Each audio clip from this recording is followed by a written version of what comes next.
Bangladesh premier league 2026 নিয়ে তৈরি হয়েছে নাটকীয় পরিস্থিতি।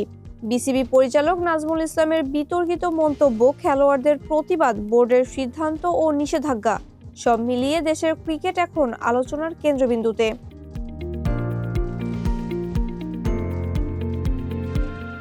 এবারের বিপিএল নিয়ে জল কম ঘোলা হয়নি। মোস্তাফিজ ইস্যু থেকে শুরু করে নিরাপত্তা ইস্যুতে বাংলাদেশ দলের ভারতে টি-20 বিশ্বকাপ খেলতে না যাওয়ার সিদ্ধান্ত, এরপর বিসিবি পরিচালক নাজমুল ইসলামের বিতর্কিত মন্তব্য ঘিরে খেলোয়াড়দের বিপিএল বয়কটের ডাক, সব মিলিয়ে বাংলাদেশ ক্রিকেট অঙ্গন উত্তপ্ত।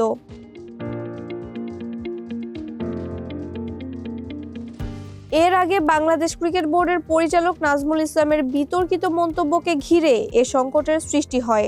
খেলোয়াড়রা প্রকাশ্যে ক্ষমা ও তার অপসারণের দাবি জানিয়ে মাঠে নামতে অস্বীকৃতি জানায়, ফলে বৃহস্পতিবার মাঠে গড়ায়নি একটি বলও।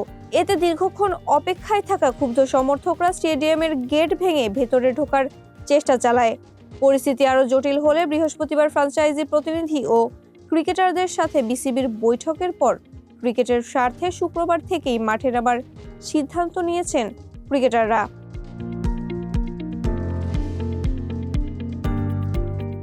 বিসিবির পক্ষ থেকে জানানো হয়, সাময়িক বিরতির কারণে টুর্নামেন্টের সূচিতে সামান্য পরিবর্তন আনা হয়েছে।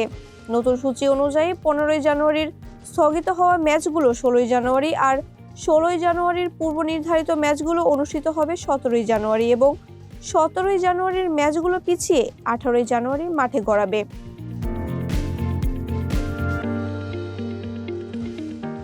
এই পরিস্থিতিতে বিসিবি জানিয়েছে, 15ই জানুয়ারির ম্যাচের জন্য যারা টিকিট কিনেছিলেন তারা টিকিটের সম্পূর্ণ অর্থ ফেরত পাবে, তবে যারা 16ই জানুয়ারির টিকিট আগেই সংগ্রহ করেছেন তারা পুরনো টিকিট দিয়েই ম্যাচ উপভোগ করতে পারবেন।